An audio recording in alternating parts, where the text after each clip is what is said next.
Welcome back to State of Affairs. Just 16 days until Election Day. Right now, campaign generals are guiding armies of volunteers and supporters in the final sprint down the finish. We met with those from both sides for a look behind the lines. It seems so long ago. First, there was that hot July afternoon in San Antonio back in 2013 when Attorney General Greg Abbott promised a cheering crowd of Republican supporters. I will never stop fighting. And that's why I'm asking you, the people of Texas, to elect me as your next governor. I like him. I like his fight for redistricting.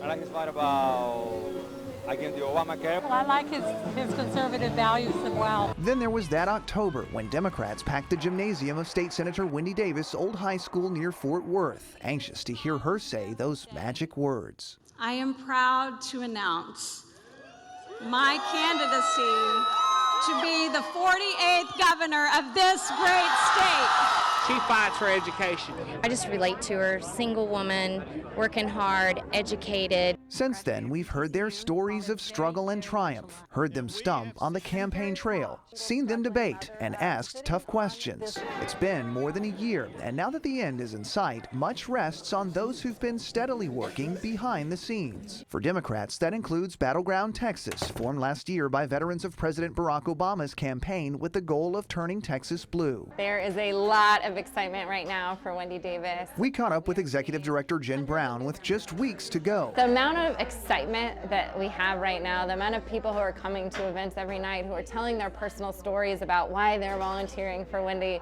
it's an incredibly fun thing to be a part of, in addition to knowing that we're going to make a big difference. Battleground Texas has raised major dollars as well as Davis' profile. Their efforts have focused on voter turnout and awakening blocks of voters who've been inactive until now. Down by as much as 17 points in July, the latest poll showed Davis between 9 and 11 points behind her opponent. I'm very excited about how the polls are right now. What we've seen is the gap closing month after month after month. It gets closer and closer and closer. And we know with the over 31,000 volunteers who have already participated, not to mention how that number is growing every day, that we're going to be talking with millions of voters and having enough conversations to encourage people to get out there and vote to see that gap close all the way. We're registering people to vote. By the final day to do so, volunteer Michelle Carlson had helped register more voters in Austin than just about anyone. This is where the tortoise beats the hare. I register people to vote every week. And the decision to volunteer time and effort is a big one. In the summer of 2013, there was a lot of stuff going on at the Capitol, but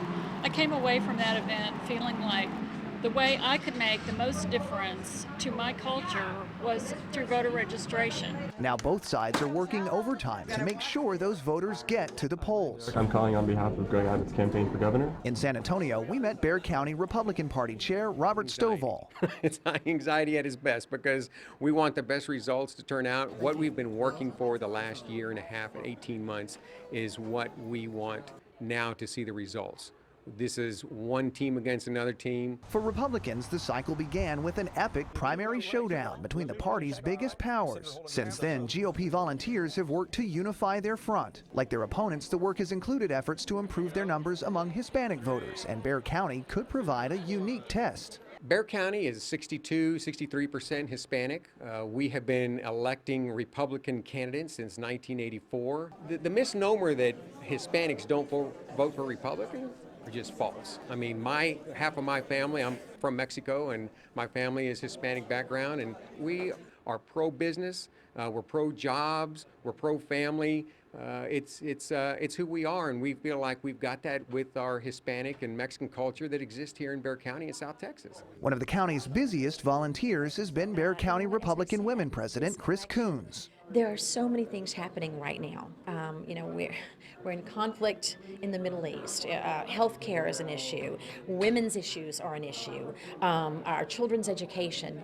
Everything is so important to women right now. That's why I'm involved. And faced with one of the largest ballots in county history, volunteers have their work cut out. Basically, phone banking, grassrooting, we're block walking. I mean, probably more block walking than we've ever done in any other election, to be quite honest with you.